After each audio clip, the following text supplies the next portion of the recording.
Sa série animée a bercé l'enfance de toute une génération dans les années 1970.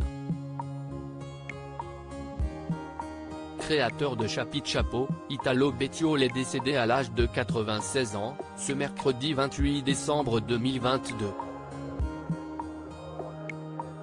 Le réalisateur italien est mort paisiblement à son domicile d'Aniane, Hérault, où il habitait avec son épouse Françoise depuis une vingtaine d'années.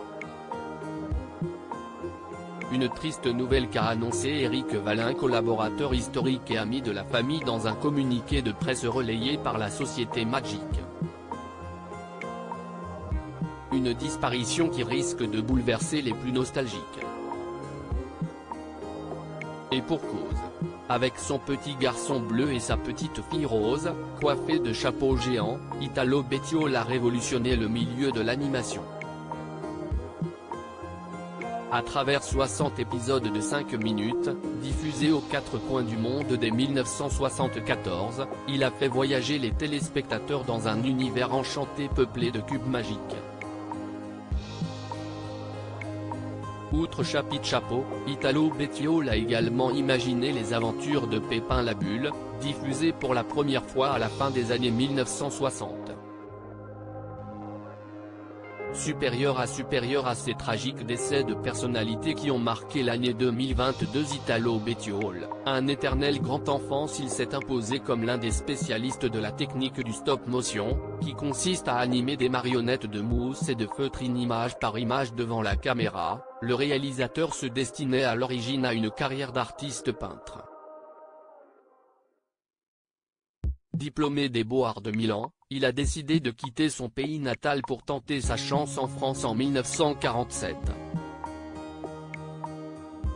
Finalement, il a mis à profit ses talents de dessinateur dans le cinéma d'animation. En 1968, Italo Bettiol a fondé la société Bellocapi avec l'aide Michel Karloff et Nicole Pichon, producteurs de nombreuses séquences de l'émission L'île aux enfants.